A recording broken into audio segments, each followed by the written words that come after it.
El siguiente caso, el doctor Fabián Juliao.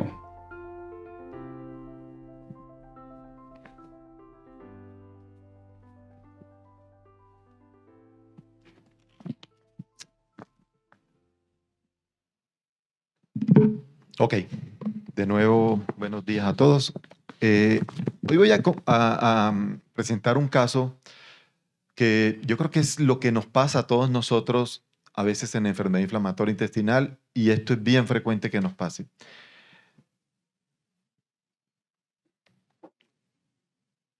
Esta es una mujer de 45 años con dolor en fosa ilíaca derecha y deposiciones diarreicas ocasionales cuando come algo pesado, de 6 meses de evolución.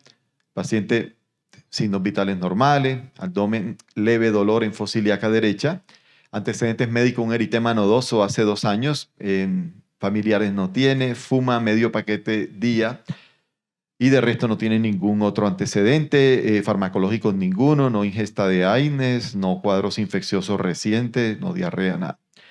Los laboratorios, cuadro hemático normal, sin anemia, sangre oculta en materia fecal positiva, creatinina normal, un perfil hepático normal, y le realizan una ileocolonoscopia con biopsia y lo remiten a mi consulta. Y esto es lo que me llega acá. Yo creo que muchos se identifican cuando ven este tipo de pacientes porque uno entra al ilio y encuentra estas erosiones aftaf acá con fibrina que pueden ver acá en ilion distal. La biopsia que me llega a mí al consultorio dice colon y biopsia de colon normal, o sea, el colon es normal, biopsia de ilion y ileitis focal, y lo mismo de siempre, descartar AINES, enfermedad inflamatoria, infecciones como diagnóstico diferencial. Entonces, ¿qué hacemos con estos pacientes? Un paciente con muy pocos síntomas, con 2 erosioncitas en el ilion distal, ¿y qué hacemos? A veces en enfermedad inflamatoria intestinal, y bueno, en este caso que es compromiso de ilion distal, tratar un paciente de esto con, entre comillas, pues, una sospecha de Crohn leve, a mí me cuesta más que tratar un paciente con Crohn severo. En Crohn severo la tengo como más clara, y aquí en esto no.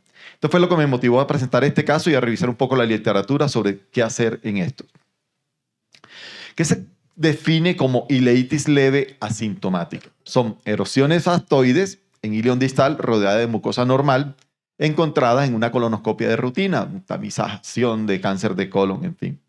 Diagnóstico diferencial siempre, AINES, infecciones, enfermedad inflamatoria, enfermedades reumatológicas, Behçet, en fin.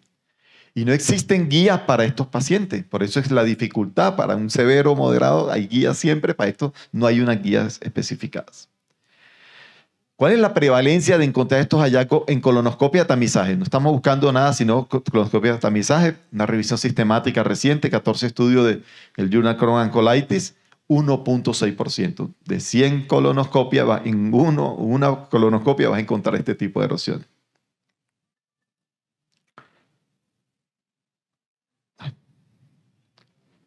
Ok.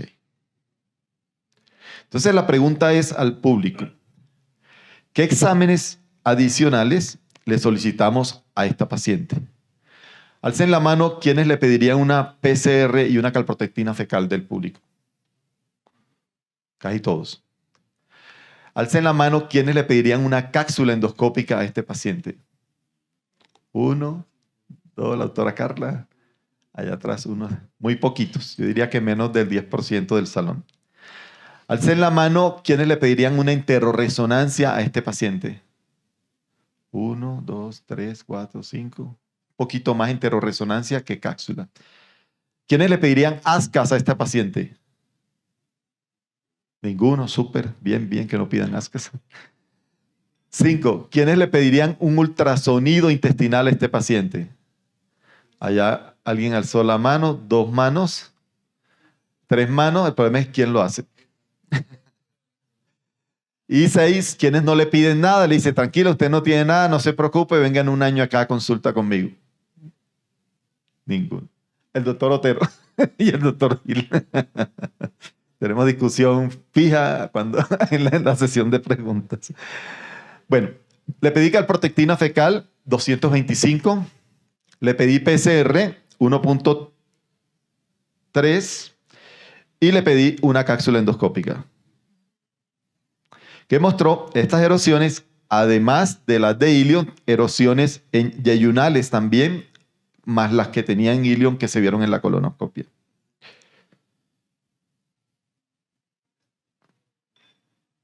Entonces, ¿cómo se define enfermedad de Crohn leve? Crohn leve, si le quiere medir el índice CDI, 150-220, un paciente ambulatorio que come bien, que no pierde peso, que no tiene síntomas obstructivos, que no tiene fiebre, que no tiene deshidratación, que no tiene masa, dolor abdominal, pero que tiene la PCR un poquito elevada y probablemente es un Crohn leve. Mejor dicho, esta paciente, por los síntomas escasos, por la PCR ligeramente elevada, tiene un Crohn leve. ¿Qué pasa con la PCR y la enfermedad de Crohn? Este es un estudio bien interesante, 351 pacientes con enfermedad de Crohn asintomática, muy leve asintomática, 20%, 19, ay, perdón. 20%, alrededor del 19% tenían, se le hizo seguimiento a 20% tenían PCR elevada, se le hizo seguimiento a 2 años y se vio que los que tenían PCR elevada tienen mayor riesgo de hospitalización. Esta paciente tiene ligera elevación de la PCR.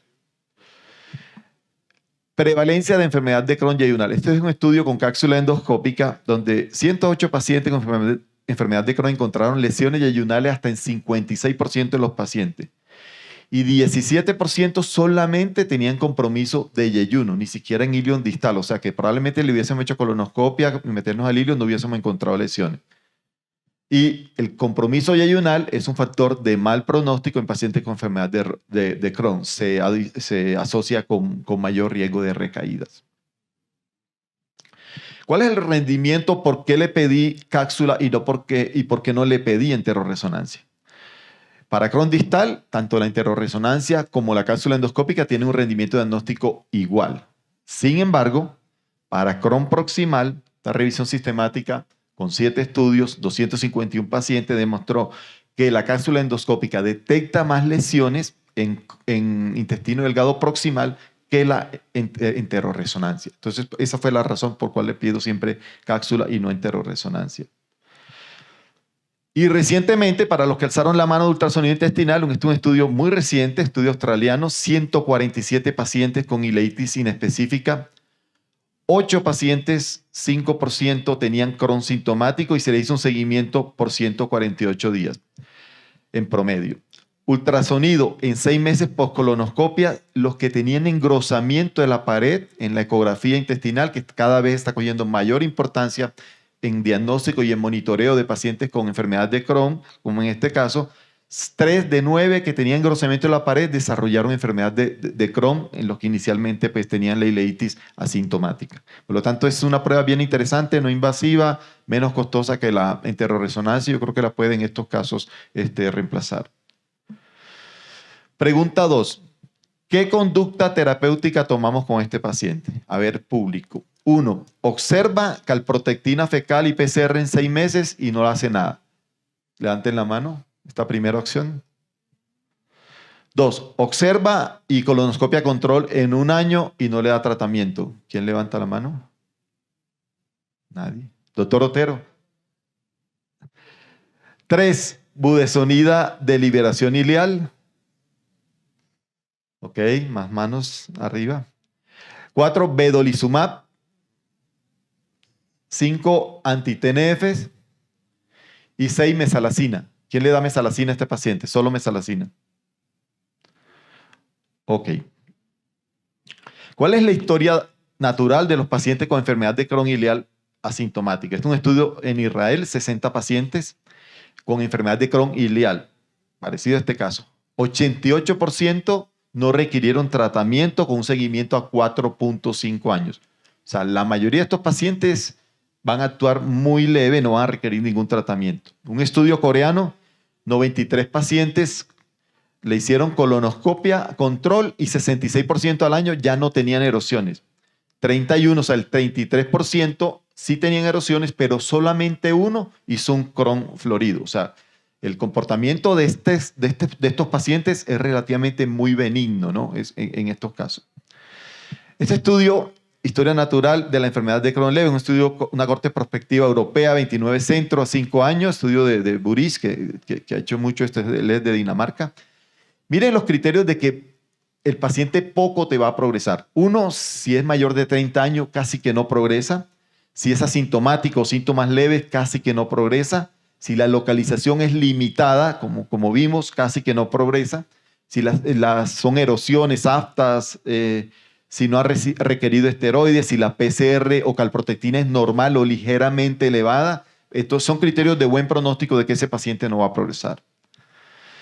El cigarrillo definitivamente empeora la enfermedad de Crohn. Esta paciente fuma medio paquete día. Miren acá, enfermedad activa se asocia más cuando fumas que comparado con el que no fuma. Y el que deja de fumar, el riesgo se disminuye, como ven acá, para que el paciente haga recaída comparado con el que sigue fumando. O sea, quitar cigarrillo es fundamental en estos pacientes. Lo otro es, la calprotectina la tenía ligeramente elevada, 225, en cuanto a la progresión. Si tú a este paciente le haces una calprotectina al diagnóstico, está elevada, y después esa calprotectina se disminuye o se normaliza, este paciente va a tener menos riesgo de progresión que aquel que persiste con calprotectina alta.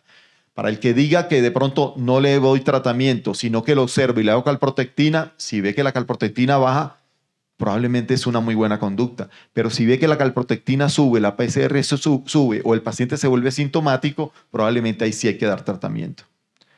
La dieta, fundamental. Cada vez hay más estudios de dieta. Yo creo que todavía no la tenemos tan clara en general. La doctora Oriana Damas en Cartagena en el próximo curso de GECOL nos va a hablar mucho y ella sabe mucho de esto y ya está publicando mucho de esto. Esto se llama el estudio DIME, que salió publicado en Gastroenterología recientemente y compararon dos dietas. Una que es la dieta específica en carbohidratos, que es la que ven acá abajo, ¿no? Alimentos no procesados, pescado, huevos, la mayoría vegetales, frutas y nueces.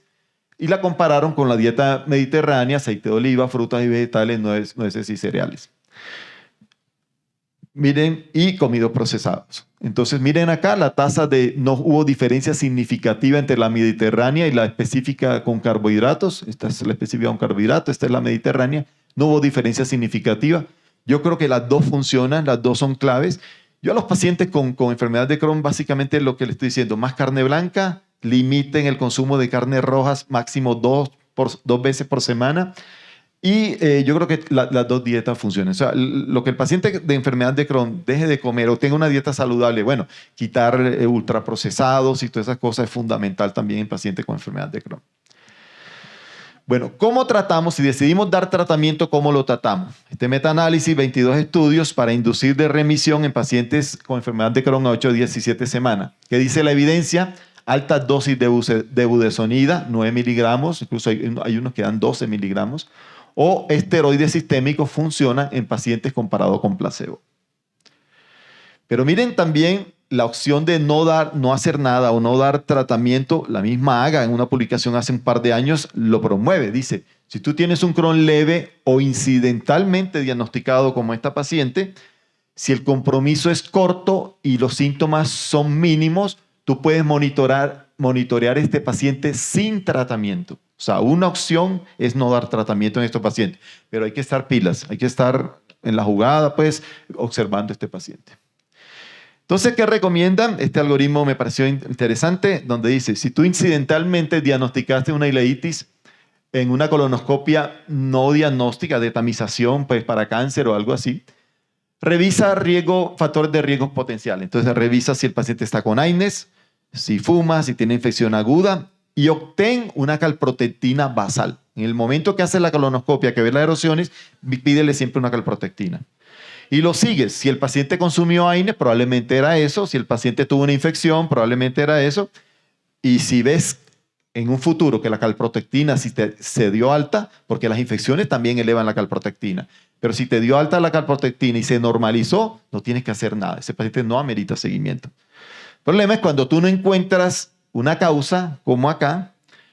Entonces, ellos sugieren, por ejemplo, obtener una imagen radiológica, una ecografía, una interresonancia. Yo personalmente me gusta aquí usar más la cápsula endoscópica porque ese engrosamiento que se ve cuando hay pocas erosiones, muy pocas veces se ve en la interresonancia.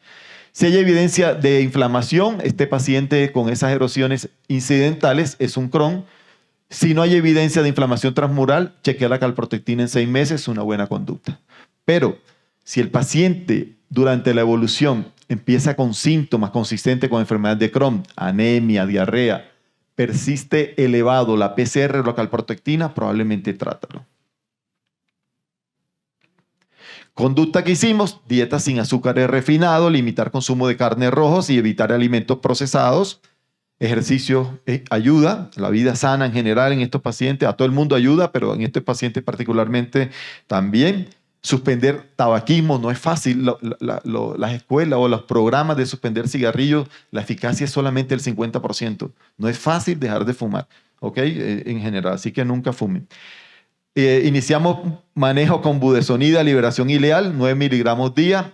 Yo el esquema que uso es que doy 3 meses y después voy disminuyendo a 6 miligramos un mes y después a 3 miligramos hasta que suspendo máximo el tratamiento por 6 meses. En 6 meses reevalúo con calprotectina, casi siempre termino haciendo otra vez colonoscopia y si necesito tratamiento a largo plazo, ahí sí ya vienen otras opciones terapéuticas. Control clínico con calprotectina fecal y PCR en 3 meses. Hasta ahí voy con ese paciente. Este paciente fue reciente. Para concluir, la ileitis asintomática rara vez progresa a enfermedad de Crohn sintomática. O sea, es una cosa de buen pronóstico, se puede decir, benigno, no asusten al paciente de que, ya tienes Crohn. El paciente ponerle Crohn así, el paciente se asusta y la familia, en fin. Enfermedad de Crohn es definido como un fenotipo no complicado, poco sintomático, con cambios mínimos, elevación mínima de biomarcadores, sin anemia y con albúmina normal. Las metas de tratamiento, a diferencia de un Crohn moderado o severo, aquí son controlar síntomas y evitar riesgo de uso innecesario de inmunosupresores. Un paciente de esto de entrada no le puedes colocar anti-TNF, no le puedes colocar esteroides sistémicos, en fin. La idea es que el tratamiento, pues, porque es una patología que tiene un buen pronóstico y un comportamiento muy benigno. Suspender tabaquismo es una buena medida. Budesonida, liberación ileal, a dosis de 9 miligramos día es la primera elección. Sin embargo, máximo 6 meses. No lo puedes dejar con budesonida toda la vida. Y monitoreo estricto de la actividad y un tratamiento step up, o sea, avanzar si la enfermedad de Crohn leve, sintomática, progresa en una enfermedad de Crohn moderada a severa. Mil gracias por la atención.